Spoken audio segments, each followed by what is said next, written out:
ఓం నమో వెంకటేశాయ. ఆరోగ్య సోపానం కార్యక్రమానికి స్వాగతం.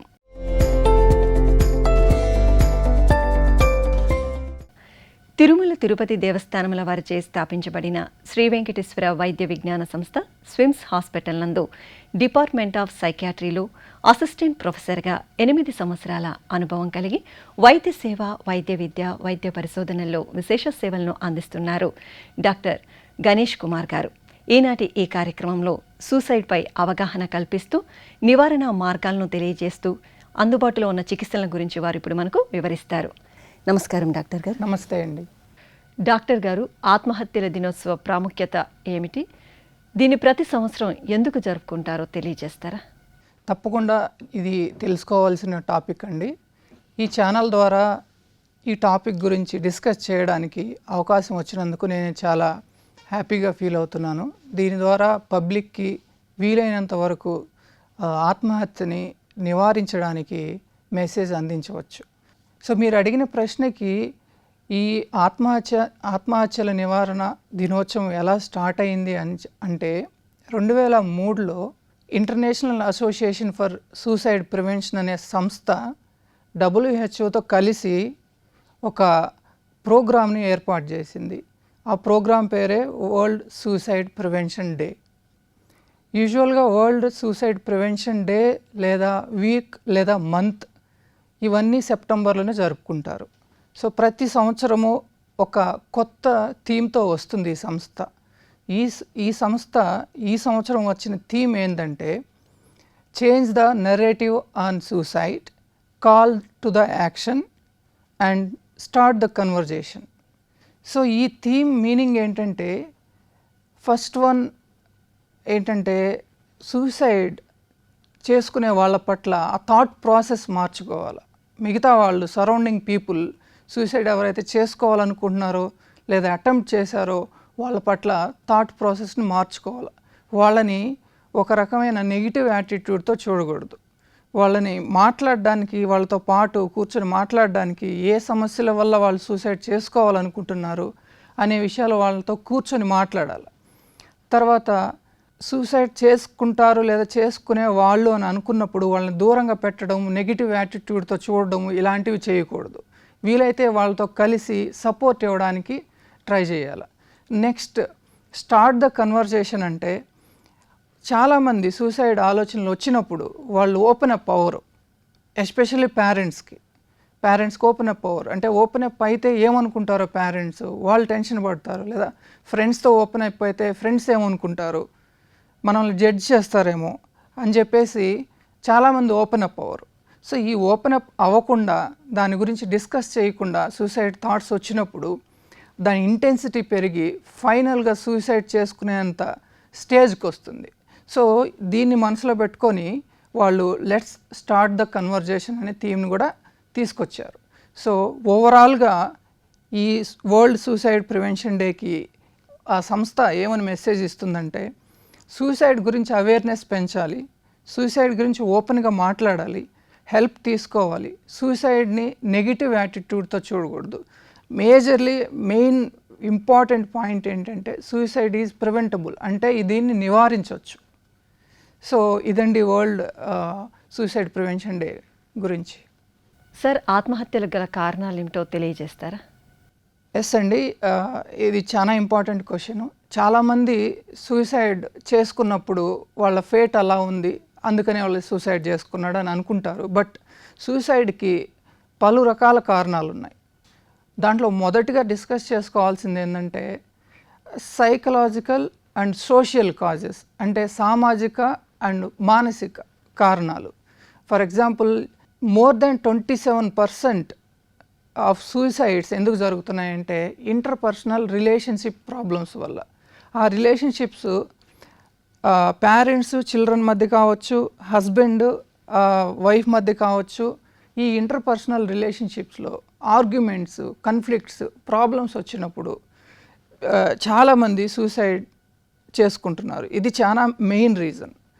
నెక్స్ట్ ఇంకొకటి ఏంటంటే స్టూడెంట్స్లో, ఎస్పెషల్లీ స్టూడెంట్స్లో అకాడమిక్ ఫెయిల్యూర్ అంటారు. అకాడమిక్ ఫెయిల్యూర్ అంటే అనుకున్న మార్క్స్ సాధించలేకపోవడం, అనుకున్న ర్యాంక్ సాధించలేకపోవడము, లేదా పేరెంట్స్ ఎక్స్పెక్టేషన్స్ మీట్ అవ్వకపోవడం. నెక్స్ట్ ఇంకోటి ఏంటంటే some mental disorders. Next depression అనేది చాలా ఇంపార్టెంట్ కాదు, చాలా కామన్గా చూస్తుంటాం అన్ని రకాల ఏజ్ పీపుల్లో, మేల్స్, ఫీమేల్స్, యంగ్ అడల్ట్స్లో చూస్తూ ఉంటాం. సో ఎప్పుడైతే డిప్రెషన్ని ప్రాపర్గా డీల్ చేయకుండా, ప్రాపర్గా ట్రీట్మెంట్ చేసుకోకుండా ఉంటే అది సూసైడ్కే దారితీస్తుంది. ఇంకొకటి ఏంటంటే బైపోలార్ డిజార్డర్. దీనివల్ల కూడా సూసైడ్ అనేది ఎక్కువ జరుగుతుంటుంది. Schizophrenia and some personality disorders, వీటి వల్ల కూడా సూసైడ్ అనేది ఎక్కువ జరుగుతూ ఉంటుంది. సో ఈ మెంటల్ హెల్త్ డిజార్డర్స్ అనేవి కూడా స్ట్రాంగ్గా సూసైడ్ చేసుకోవడానికి కారణమవుతాయి. ఇంకొక కారణం ఏంటంటే సైకలాజికల్ అంటే పిల్లల్ని పెంచే విధానంలో ప్రాబ్లం. ఫర్ ఎగ్జాంపుల్ ఎమోషనల్గా అబ్యూస్ చేయడం, అంటే నెగిటివ్ యాటిట్యూడ్తో వాళ్ళతో మాట్లాడడం, ఫిజికల్గా అబ్యూస్ చేయడం, కొట్టడం, తిట్టడం, ఆ బ్యాడ్ వర్డ్స్ యూజ్ చేయడం, తర్వాత సెక్షువల్ అబ్యూస్, ఇవన్నీ కూడా సూసైడ్కి దారి తీసే అవకాశం ఉంటుంది. ఇంకా సమ్ అదర్ రీజన్స్ కూడా ఉన్నాయండి. అవి ఏంటంటే సోషల్ రీజన్స్. ఫర్ ఎగ్జాంపుల్ ఎక్కువ డెట్స్, అప్పులు చేసినప్పుడు, లేకపోతే డెట్స్ చేసి తీర్చలేకుండా ఉన్నప్పుడు, రైతుల్లో ఎక్కువ నష్టాలు వచ్చినప్పుడు సూసైడ్స్ చేసుకునే అవకాశం ఎక్కువ ఉంటుందండి. అండ్ సమ్ అదర్ రీజన్స్ ఏంటంటే వర్క్ రిలేటెడ్, ఎస్పెషల్లీ ఇది చాలా ఇంపార్టెంట్. వర్క్ రిలేటెడ్ స్ట్రెస్, ఆ స్ట్రెస్ని భరించలేక చాలామంది సూసైడ్ వరకు వెళ్తుంటారు. సో ఈ సూసైడ్ అనేదే కాకుండా ఒక్కొక్కసారి సూసైడ్, హోమిసైడ్ కంబైన్డ్గా ఉండే అవకాశం ఉంటుంది. వాళ్ళు చనిపోతారు, చనిపోయే ముందు ఫ్యామిలీ మెంబర్స్కి కూడా పాయిజన్ ఇచ్చి వాళ్ళని కూడా చనిపోయేటట్టు చేస్తారనమాట. సో ఇది వ్యక్తినే కాకుండా ఫ్యామిలీ మొత్తాన్ని ఎఫెక్ట్ చేస్తుందండి. డాక్టర్ గారు, ఆత్మహత్యలు ఈ మధ్యకాలంలో ఎక్కువగా పెరుగుతున్నాయి. దాని మీద మీ అభిప్రాయాన్ని తెలియజేస్తారా? ఇది చాలా బాధాకరమైన విషయం అండి. మన ఇండియాలో నేషనల్ క్రైమ్ రికార్డ్స్ బ్యూరో ప్రకారము 2002లో 4.2% పర్ ల్యాక్ పీపుల్ సూసైడ్ చేసుకున్నారు. అదే 2024కి వస్తే 12.4% పర్ ల్యాక్ సూసైడ్ చేసుకున్నారు. ఇది 2024. సో ఇంకా 2024కి డేటా రాలేదు. బట్ ఇండైరెక్ట్గా న్యూస్ ఛానల్స్ లేకపోతే అదర్ ఇన్ఫర్మేషన్ చెప్పేది ఏంటంటే ఎనార్మస్గా సూసైడ్ రేట్స్ పెరుగుతున్నాయి. సో ఇది చాలా అలార్మింగ్ సిచ్యువేషన్ అండి. సో ఇక్కడ మెయిన్గా డిస్కస్ చేయాల్సింది ఏంటంటే స్టూడెంట్స్ గురించి డిస్కస్ చేయాలి. ఎక్కడ ఏ న్యూస్ చూసినా కానీ ఈ స్టూడెంట్ చనిపోయాడు, లేకపోతే నీట్ ప్రిపేర్ అయ్యే స్టూడెంట్ చనిపోయాడు అనే న్యూస్ చాలా ఎక్కువ చూస్తున్నాము.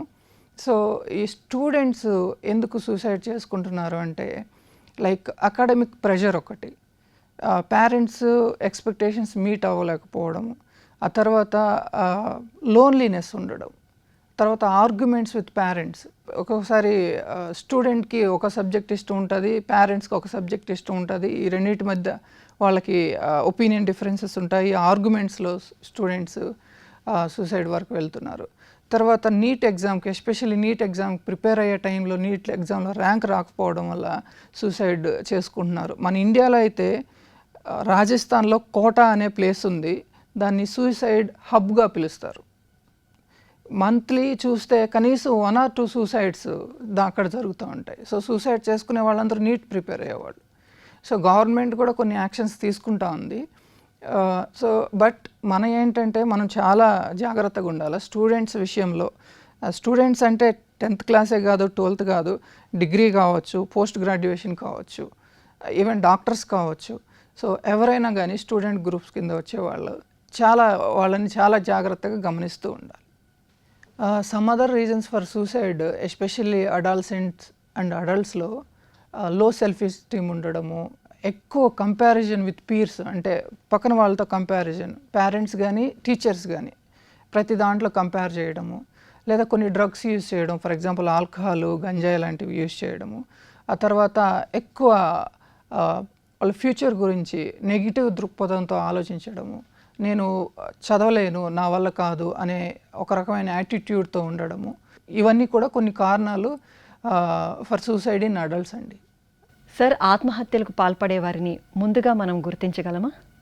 ఆత్మహత్యకి పాల్పడే వాళ్ళని ముందుగా గుర్తించాలి. ఎందుకంటే సూసైడ్కి ప్రివెన్షన్ ఒక్కటే మార్గం. సూసైడ్ చేసుకున్న తర్వాత మనం ఏం చేయలేము. సో ప్రివెన్షన్ అనేది చాలా ఇంపార్టెంట్.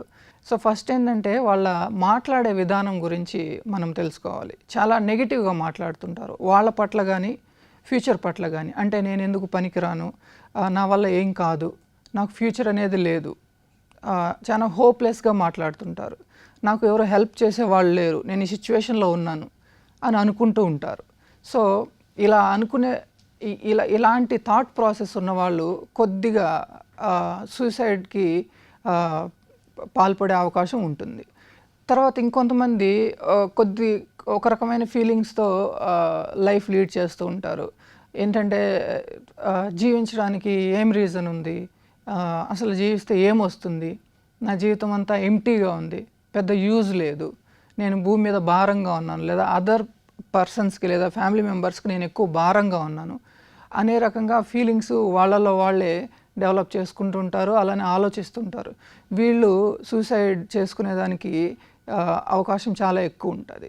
ఆ తర్వాత కొంతమంది వాళ్ళని వాళ్ళు కేర్ చేసుకోరు. అంటే సరిగా ఆహారం తినరు, సరిగా స్నానం చేయరు, వాళ్ళ బాడీ మీద కేర్ పెట్టరు. ఆ తర్వాత చాలా ప్రోక్రాస్టినేషన్ ఉంటుంది. ప్రోక్రాస్టినేషన్ అంటే ఏ విషయంలో యాక్టివ్గా చేయరు, ఎప్పుడు పడుకోవాలనిపిస్తూ ఉంటుంది, ఎప్పుడు చాలా డల్గా ఉంటారు. ఆ తర్వాత కొంతమంది ఏంటంటే చాలా యాక్టివ్గా ఉంటారు, సోషల్ మీడియాలో ఇండైరెక్ట్గా ఎక్స్ప్రెస్ చేస్తుంటారు. ఇలా చనిపోతే బాగుంటుంది కదా, ఇండైరెక్ట్గా ఏముంది, బతకడం వల్ల ఏం యూజ్ ఉంది అనే కొంతమంది సోషల్ మీడియాలో ఇండైరెక్ట్గా లేదా ఫ్రెండ్స్కి మెసేజ్ చేస్తుంటారు, నాకు బతకాలని లేదు, నాకు ఈ ప్రాబ్లం ఉంది అని ఫ్రెండ్స్కి కూడా మెసేజ్ చేస్తూ ఉంటారు. సో మోస్ట్లీ ఫ్యామిలీ మెంబర్స్తో అయితే చెప్పరు, ఎందుకంటే భయం అనేది ఉంటుంది. ఆ తర్వాత వాళ్ళు ఆపేస్తారు, ప్రివెంట్ చేస్తారనే ఉద్దేశంతో ఫ్యామిలీ మెంబర్స్కి చెప్పరు. ఫ్రెండ్స్కి లేదా ఎనీ క్లోజ్ రిలేటివ్స్కి చెప్తారు. లేకపోతే కొంతమంది డైరీలో రాస్తూ ఉంటారు. సో సీక్రెట్గా డైరీలో రాస్తూ ఉంటారు. కొంతమంది ఏం చేస్తారంటే స్లోగా సూసైడ్కి కావాల్సిన సామాగ్రిని వాళ్ళు సంపాదించుకుంటూ ఉంటారు, గ్యాదర్ చేసుకుంటూ ఉంటారు. ఫర్ ఎగ్జాంపుల్ ఆన్లైన్ నుంచి కొన్ని మెడిసిన్స్ ఆర్డర్ చేస్తారు, మెడికల్ షాప్లో నుంచి కొన్ని మెడిసిన్స్ ఆర్డర్ చేస్తారు, గూగుల్లో ఏ మెడిసిన్ యూజ్ చేస్తే సడన్గా డెత్ వస్తుందనే అలాంటి సెర్చింగ్ చేస్తూ ఉంటారు గూగుల్ ఇంజిన్లో. సో వీళ్ళందరూ సూసైడ్ చేసుకునేదానికి అవకాశం ఎక్కువ ఉంటుంది. అలాగే ఇవి కాకుండా కొన్ని మెంటల్ హెల్త్ డిజార్డర్స్ ట్రీట్మెంట్ తీసుకోకుండా క్రానిక్గా అలానే వదిలేస్తే సూసైడ్ చేసుకోవడానికి ఖచ్చితంగా అవకాశం ఉంటుంది. సో ఈ మెంటల్ హెల్త్ డిజార్డర్స్కి ట్రీట్మెంట్ ప్రాపర్గా అవైలబిలిటీలో ఉంది, కౌన్సిలింగ్ కూడా ఉంది. సో దీన్ని ఉపయోగించుకోవడం వల్ల ఖచ్చితంగా సూసైడ్ని నివారించవచ్చు. ఇంకొక మెయిన్ రీజన్ ఏంటంటే సూసైడ్ చేసుకునే వాళ్ళు వర్క్ని ప్రాపర్గా చేయలేరు. అంటే రెగ్యులర్గా వర్క్కి వెళ్ళరు, ఆబ్సెంటిజం అంటారు. వర్క్ ప్రొడక్టివిటీ తగ్గిపోతుంది, ఎవరితో ఎక్కువగా కలవరు, ఐసోలేటెడ్గా ఉంటారు, ఎప్పుడు ఒంటరిగా ఉండడానికే ప్రిఫర్ చేస్తారు. ఈవెన్ కొంతమంది ఫ్రెండ్స్ వెళ్ళి మాట్లాడడానికి ట్రై చేసినా కానీ కోఆపరేట్ చేయరు. కొంతమంది చాలా ర్యాష్గా బిహేవ్ చేస్తారు, మూడ్ స్వింగ్స్ చాలా ఎక్కువ ఉంటాయి, అగ్రెసివ్గా బిహేవ్ చేస్తారు. ఆ అగ్రెసివ్నెస్లోనే తన పట్ల ఆ అగ్రెసివ్నెస్ని చూపించి చనిపోయేదానికి అవకాశం కూడా ఉంటాయి. ఇవి చాలా మెయిన్ ఇంపార్టెంట్ పాయింట్స్ అండి. వీటిలో మనము ఏ ఒక్కదానైనా గుర్తించి ముందుగానే కౌన్సిలర్ దగ్గర, డాక్టర్ దగ్గరనో, లేకపోతే మీ సీనియర్ పర్సన్ లేదా ఫ్యామిలీ మెంబర్లో సీనియర్ పర్సన్తో డిస్కస్ చేసి జడ్జిమెంటల్గా చూడకుండా, అంటే నువ్వు సూసైడ్ చేసుకుంటావు, వీక్ పర్సన్స్ అట్లా చేసుకుంటారు, ఎమోషనల్గా నువ్వు స్టేబుల్ కాదు, నువ్వు వేస్ట్, ఇట్లా చెప్పకుండా, జడ్జిమెంట్లు పాస్ చేయకుండా, నెగిటివ్ యాటిట్యూడ్తో చూడకుండా ఎవరైనా హెల్ప్ తీసుకొని దాని గురించి మాట్లాడితే ఇవి చాలా వరకు సూసైడ్స్ని ప్రివెంట్ చేయొచ్చండి. డాక్టర్ గారు, ఆత్మహత్య గురైన వారి ప్రభావం వారి కుటుంబం మీద ఎంతవరకు ఉంటుందో తెలియజేస్తారా? ఇది చాలా అంటే లీస్ట్ కన్సర్న్డ్ ప్రాబ్లం అని అందరూ అనుకుంటారు. బట్ ఇది కూడా చాలా మేజర్ ప్రాబ్లం. ఎందుకంటే పేరెంట్స్ యొక్క చిల్డ్రన్ చనిపోయినప్పుడు, ఎస్పెషల్లీ యంగ్ చిల్డ్రన్ చనిపోయినప్పుడు వాళ్ళు చూస్తారు. ఫర్ ఎగ్జాంపుల్ హ్యాంగింగ్ లేదా పాయిజనింగ్ లేదా డ్రౌనింగ్ ఇట్లాంటివి డైరెక్ట్గా చూసినప్పుడు వాళ్ళకి చాలా అది ఇంటాలరబుల్ పెయిన్గా ఉంటుంది, భరించలేరు. సో వాళ్ళు ఎక్కువ శాతం డిప్రెషన్కి గురయ్యే అవకాశం ఉంటుంది. గ్రీఫ్ అనే ప్రాసెస్ లేదా అనే సిచ్యువేషన్లో కొన్ని నెలల వరకు ఉంటారు. ఆ టైంలో వాళ్ళకి నిద్ర రాదు, ఆ తర్వాత తినాలనిపించదు, వాళ్ళకు కూడా సూసైడ్ చేసుకోవాలనే ఆలోచన వస్తూ ఉంటుంది. అలా వచ్చి సూసైడ్ చేసుకునే వాళ్ళు చాలా ఎక్కువ మంది ఉన్నారనమాట. అటువంటి సీరియస్ సిచ్యువేషన్ చూసిన వాళ్ళు PTSD అనే ప్రాబ్లంకి గురయ్యే అవకాశం ఎక్కువ ఉంటుంది. అంటే పోస్ట్ ట్రామాటిక్ స్ట్రెస్ డిజార్డర్ అంటారనమాట. సో డైరెక్ట్గా విట్నెస్ చేయడం వల్ల, ఒక పర్సన్ డెత్ని డైరెక్ట్గా విట్నెస్ చేయడం వల్ల చాలా ప్రభావం ఉంటుంది ఆ ఫ్యామిలీ మీద. ఇంకొక ఇంపార్టెంట్ విషయం ఏంటంటే, ఎస్పెషల్లీ స్టూడెంట్స్లో, యంగ్ ఇండివిజువల్స్లో ఒక పర్సన్ సూసైడ్ చేసుకుంటే దాన్ని మిగతా వాళ్ళు అనుకరిస్తుంటారు. సో దీన్ని కాపీ క్యాట్ సూసైడ్ అంటారు. Best example Kota, Rajasthan. So అక్కడ ఒక కొన్ని సూసైడ్స్ జరుగుతూ ఉన్నాయి. సో మిగతా వాళ్ళు కూడా ఎప్పుడైతే ఫెయిల్యూర్ వాళ్ళ లైఫ్లో వస్తుందో దాన్నే ఫాలో చేస్తూ ఉన్నారు. సో ఈ కాపీ క్యాట్ సూసైడ్ అనేది చాలా ఇంపార్టెంట్. మన చుట్టూ ఉన్న వాతావరణంలో ఎవరైనా ఫెయిల్ అయ్యి, లేదా ఏ విషయంలో అయినా ఫైనాన్షియల్గానో, లేకపోతే అకాడమిక్గానో, లేకపోతే రిలేషన్షిప్లోనో ఎవరికైనా ఏదైనా ప్రాబ్లం వచ్చి సూసైడ్ కమిట్ చేసుకుంటే అదే ప్రాసెస్ని వీళ్ళు అంటే అనుకరించడానికి చాలా ఛాన్స్ ఉంటుంది. సో ఈ సూసైడ్ చేసుకున్న తర్వాత ఒక ఫ్యామిలీ లేదా ఒక సొసైటీ కూడా ఎఫెక్ట్ అయ్యే అవకాశాలు ఉన్నాయి. సార్, ఆత్మహత్యలకు పాల్పడాలనుకునే ఆలోచనలో ఉన్న వారికి ఎలాంటి చికిత్సలు అందుబాటులో ఉన్నాయో తెలియజేస్తూ నివారణ మార్గాల గురించి మాకు చెప్తారా? మనం ఏమనుకుంటామంటే, జనరల్గా పీపుల్ ఏమనుకుంటారంటే, ఒకసారి చేసుకున్నారు మళ్ళీ చేసుకోరు అని అనుకుంటారు. అదేదో పొరపాట్లు చేసేసుకున్నాడు మళ్ళీ చేసుకోరు అనుకుంటారు. బట్ రియాలిటీలో రీసెర్చ్ ప్రకారం ఏంటంటే, ఒకసారి అటెంప్ట్ చేస్తే మళ్ళీ 3 ఇయర్స్లో మళ్ళీ అటెంప్ట్ చేయడానికి 50% ఛాన్స్ ఉంటుంది. సో అది ఆ మెసేజ్ ఆ ఇన్ఫర్మేషన్ తెలుసుకోవడం చాలా ఇంపార్టెంట్. సో ఒక సింగిల్ అటెంప్ట్ అనేది చాలా పెద్ద risk factor to attempt again.